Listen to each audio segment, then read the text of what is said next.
अस्सलाम वालेकुम। आज जो हमारा टॉपिक है वो है Muslim world and the contemporary challenges कि इस्लामी दुनिया को जो हाल हाल में जो मसाइल का सामना है या जिन चैलेंजेस का सामना है, वो चैलेंजेस कौन-कौन से हैं, इसके ऊपर जो है हम आज बात करेंगे। तो सबसे पहले अगर हम बात करें तो हम मुस्लिम उम्मा की बात करते हैं। मुस्लिम दुनिया और मौजूदा ख़तरात में हम सबसे पहले जो पॉइंट हाइलाइट करेंगे वो है कंसेप्ट ऑफ मुस्लिम उम्मा। अब जो कंसेप्ट मुस्लिम उम्मा है, उसके बारे में कुरान पाक में इरशाद है, you are the best nation produced as an example for mankind, कि आप बेहतरीन उम्मत हैं इंसानियत के लिए। You enjoin what is right and forbid what is wrong, आप नेकी का हुक्म देते हो और बुराई से रोकते हो। एंड बिलीव इन अल्लाह, और अल्लाह पे यकीन रखते हो। कुरान पाक के चैप्टर नंबर 3 आयत नंबर 110 के अंदर मेंशन है, मतलब सूरत नंबर 3 आयत नंबर 110 के अंदर ये मेंशन है कि तुम बेहतरीन उम्मत हो, तुम नेकी का हुक्म देते हो और बुराई से रोकते हो और अल्लाह पे जो है बिलीव करते हो। तो वहाँ पे हमें यहाँ से उम्मत का कंसेप्ट मिलता है। इसके अलावा कुरान पाक में मेंशन है चैप्टर नंबर 49 आयत नंबर 10 के अंदर कि the believers are but brothers, so make settlement between your brothers and fear Allah that you may receive mercy, कि जो बिलीवर्स हैं वो क्या हैं, वो अब भाइयों की तरह हैं। उनके दरमियान क्या करो, सेटलमेंट करो। एंड फियर अल्लाह, और अल्लाह से डरो, that you may receive mercy, ताकि तुम पे रहम किया जाए। तो ये कुरान पाक के दो रेफरेंस के तौर पे हम कोट कर सकते हैं। इसके अलावा प्यारे नबी सल्लल्लाहु अलैहि वसल्लम ने फरमाया कि आप वसल्लम ने जो मुस्लिम उम्मत की मिसाल एक जिस्ने वाहिद की तरह दी। आप वसल्लम ने फरमाया the parable of the believers in their affection mercy and compassion for each other is that of a body. मतलब आप वसल्लम ने कहा कि जो मुस्लिम उम्मत है वो एक बॉडी की तरह है, एक जिस्म की तरह है। When any limb aches the whole body reacts with sleeplessness and fever, मतलब अगर जिस्म के एक हिस्से में तकलीफ हो तो पूरी जो बॉडी है वो उस पेन को फील करती है। इसके अलावा हम जो है यहाँ से इस उम्मत का जो कंसेप्ट है, वन उम्मा वन बॉडी वन यूनिटी, मतलब ये कि एक कंसेप्ट मिलता है यहाँ पे। एक उम्मत का जो कंसेप्ट है कुरान से भी हमें रेफरेंस मिलते हैं और प्यारे नबी सल्लल्लाहु अलैहि वसल्लम की जो हदीस है उससे भी हमें इसका जो है मतलब रेफरेंस मिल जाता है। अब हम बात कर लेते हैं कि बेसिस फॉर यूनिटी। अब यूनिटी की वो बुनियादें कौन सी हैं, किन बुनियादों पर ये यूनिटी जो है वो कायम होती है। तो वो है इत्तेहाद की बुनियाद क्या है, रिलीजन ऑफ अल्लाह, अल्लाह का जो दीन है वो क्या है। इंसान की एक बुनियाद है जिस पे हम क्या हो सकते हैं, यूनाइटेड हो सकते हैं। Muslim ummah has glorious history which produced great generals, reformers, scientist, scholars and astronomers. जो मुसलमानों की उम्मत है उसकी जो हिस्ट्री पढ़ के देखें तो हमें बहुत ग्लोरियस हिस्ट्री नज़र आती है। उसमें हमने बेहतरीन गवर्नर्स जो हैं हमें नज़र आते हैं, जनरल नज़र आते हैं, रिफॉर्मर्स नज़र आते हैं, साइंटिस्ट नज़र आते हैं, स्कॉलर्स नज़र आते हैं, एस्ट्रोनॉमर्स नज़र आते हैं। आप देख लें जैसे फॉर एग्जांपल स्कॉलर्स में देख लें गज़ाली का नाम है, साइंटिस्ट में देख लें खुरज़मी का नाम है, अबू अली सीना का नाम है, रिफॉर्मर्स में मुजद्दिद अफ़सानी का नाम है, शाह वलीउल्लाह का नाम है, और भी बेहतरीन जो हैं यहाँ पे जो हैं लोग गुजरे हैं। Today Muslim Umma faces a common threat of their survival. आज के दौर में जो है हम तब मुस्लिम उम्मत एक कॉमन थ्रेट फेस कर रही है। अब हम बात करते हैं कि वो जो कॉमन थ्रेट है या जो कॉमन चैलेंजेस हैं मुस्लिम उम्मा जो फेस कर रही है वो कौन-कौन से हैं। अब उसके ऊपर हम बात करते हैं, what kind of challenges Muslim ummah is are facing, Muslim ummah is facing, Muslim ummah कौन से जो है मसाइल का सामना है और किन चैलेंजेस का उनको सामना है। तो सबसे पहले अगर हम बात करें तो वो है इंटरनल चैलेंजेस, दाखिली खतरात हैं। अब दाखिली खतरात में हम देख सकते हैं political disunity of the Muslim world. हमें नज़र आता है कि जो पॉलिटिकल सियासी तौर पे हम डिसयूनाइटेड हैं, डिसयूनिटी हमें नज़र आती है। अब कुरान पाक में क्या इरशाद है, and indeed this your religion is one religion and I am your lord so fear me, ये सूरतुल मोमिनीन के अंदर, मोमिनून के अंदर मेंशन है। अब इसके अलावा अगर हम देखें तो हमें डिवीज़न नज़र आती है, रीजनलिज़्म नज़र आता है। पहला तो हमें नज़र आती है पॉलिटिकल डिसयूनिटी नज़र आती है इंटरनली मुस्लिम उम्मा में। दूसरी हमें रीजनलिज़्म नज़र आती है, मतलब जो है इलाक़ियत पसंदी जो है, मतलब रीजनलिज़्म है वो नज़र आती है।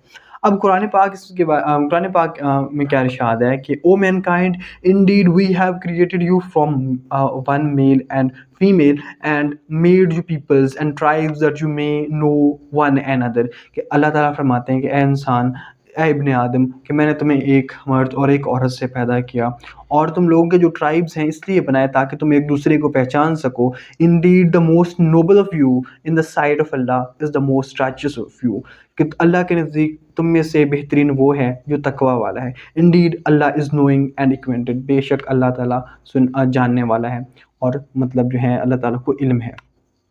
अब हम देख बात कर रहे थे इंटरनल चैलेंजेस में। सबसे पहले चैलेंज हमने कहा कि पॉलिटिकली डिसयूनाइटेड है। सेकंड हमने कहा कि रीजनलिज्म हमें नज़र आती है। हम एग्जांपल देख लें, यमन इशू देख लें, गल्फ स्टेट्स के आपस में फाइट्स देख लें, ग्रोइंग रिलेशंस विद इसराइल, मतलब जो मिडिल ईस्टर्न कंट्रीज़ हैं वो इसराइल की तरफ और यूएसए की तरफ जो उनका टिल्ट हमें हमेशा ज़्यादा नज़र आया है। इसके अलावा rich in resources but poor in management. Internal challenge में एक चैलेंज ये भी है कि हम मुस्लिम उम्मा जो है वो सोर्सेज में तो रिच है लेकिन पुअर इन मैनेजमेंट है। इसके अलावा हमें क्या चैलेंज नज़र आता है internally, fundamentalism and rise of extremism. हमें एक्सट्रीमिज्म नज़र आती है और बुनियाद परस्ती नज़र आती है।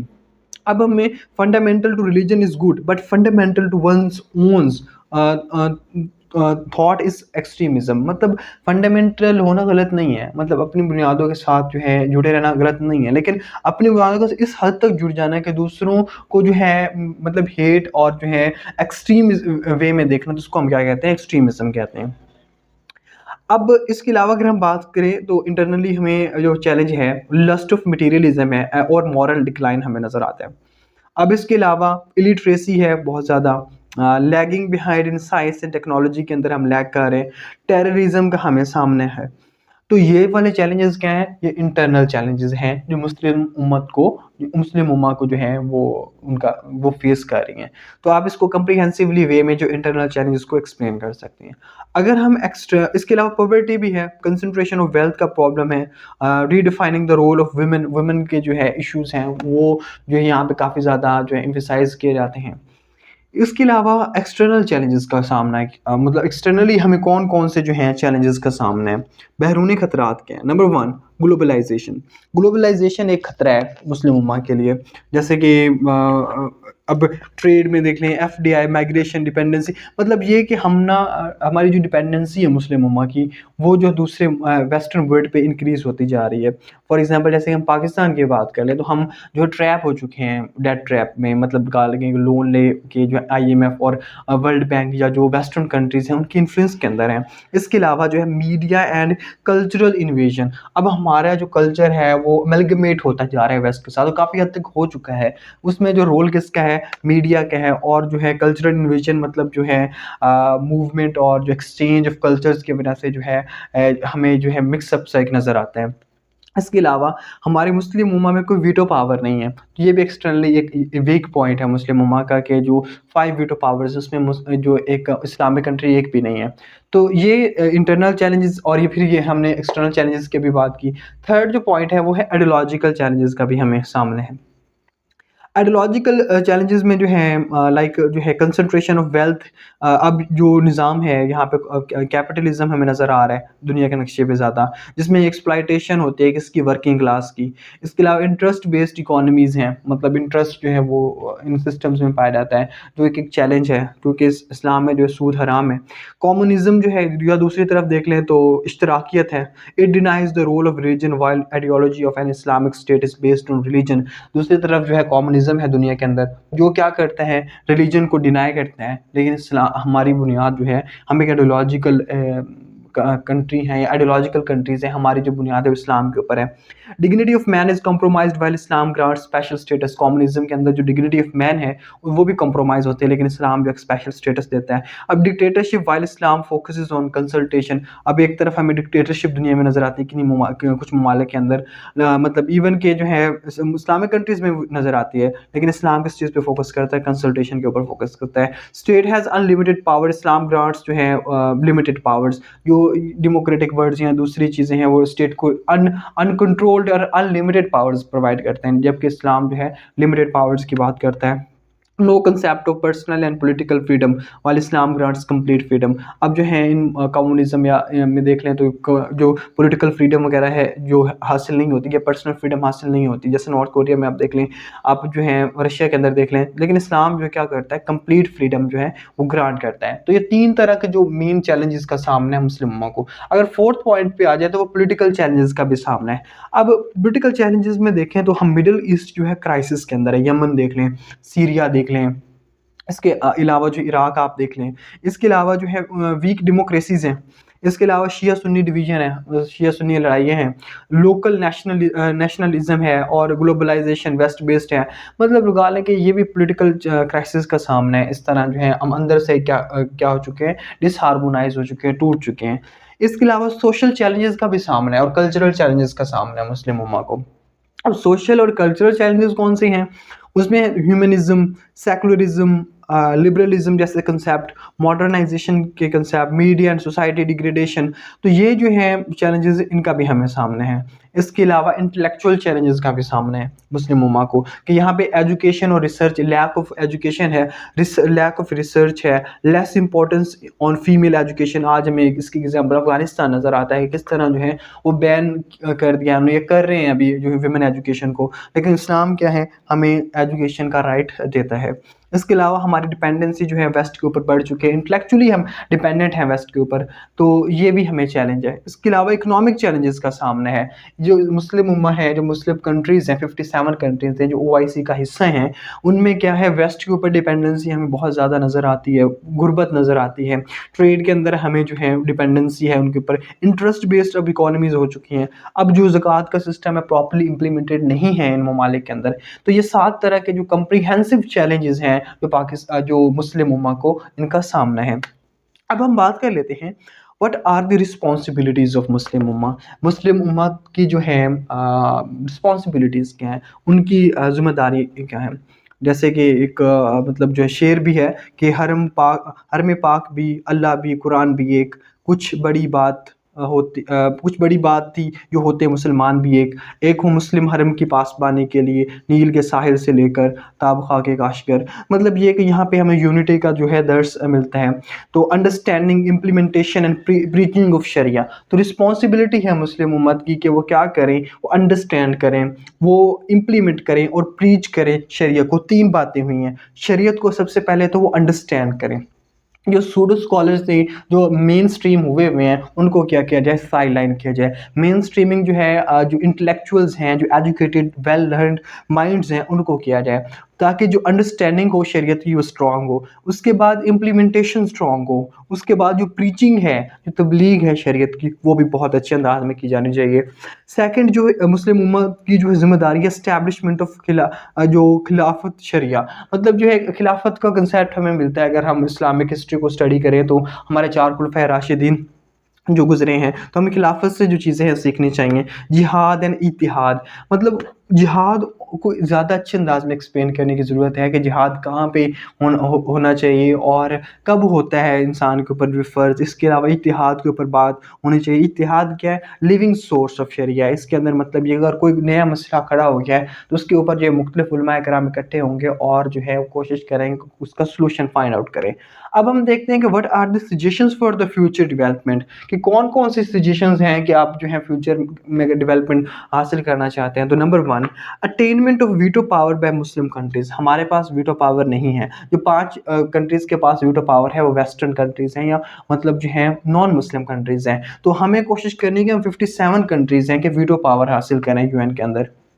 इसके अलावा हम बात करें तो इस्लामिक बैंकिंग सिस्टम होना चाहिए, which ensure system of interest and exploitation free principles, जिसमें जो है ना सूद हो और एक्सप्लॉयटेशन फ्री जो है वो बैंकिंग सिस्टम जो है इस्लामिक कंट्रीज़ को मिलकर बनाना चाहिए। इसके अलावा इफेक्टिव रोल ऑफ OIC, जो ऑर्गेनाइजेशन ऑफ इस्लामिक कॉपरेशन है, जो 57 ममालिक की एक ऑर्गेनाइजेशन है, उसको एक्टिवली रोल प्ले करना चाहिए। अब पैलेस्टाइन का इशू हम देख लें, इसके अलावा कश्मीर इशू देख लें, जो रोहिंग्या मुस्लिम्स का इशू देख लें, यूगर मुस्लिम्स का इशू देख लें। तो ये अभी तक कितने सालों से ये मसाइल चल रहे हैं, तो इनके हल के लिए ओआईसी को क्या करना चाहिए, एक्टिव रोल प्ले करना चाहिए। इसके अलावा collective media of all the countries to protect the Muslim world, जिस तरह जो वेस्टर्न कंट्रीज के एक कलेक्टिव मीडिया होता है, फॉर एग्जांपल बीबीसी है, इसके अलावा जो है और भी उनके जो हैं जो चैनल्स हैं, तो उनके कलेक्टिव चैनल्स होते हैं। तो पाकिस्तान मतलब मुस्लिम कंट्रीज के पास भी एक कलेक्टिव मीडिया चैनल होना चाहिए, यहाँ से ये पूरी दुनिया को अपना जो है पैगाम जो है वो इरसाल कर सके।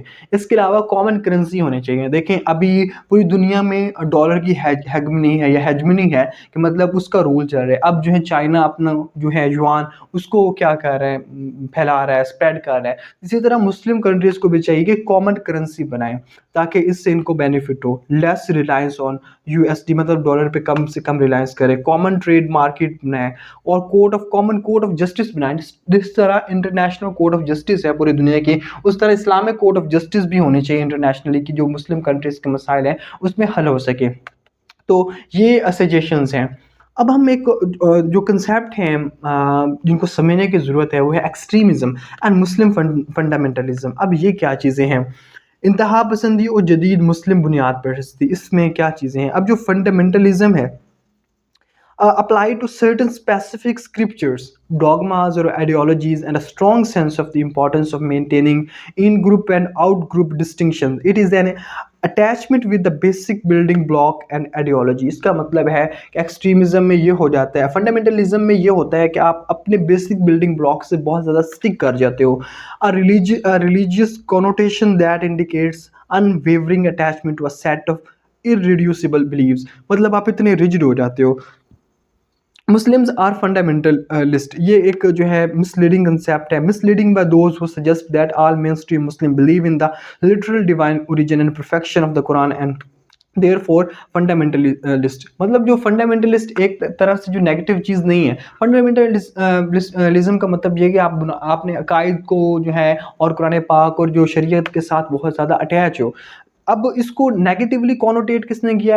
वेस्टर्न कंट्रीज़ ने, और ये जो एंटी मुस्लिम कंट्रीज़ थे उन्होंने इसको नेगेटिवली जो है स्प्रेड किया। इसी वजह से अब इस टर्म को नेगेटिव लिया जाता है, लेकिन जो फंडामेंटलिज्म है अगर इन रियल टर्म देखो तो जो है बुरी चीज़ नहीं है।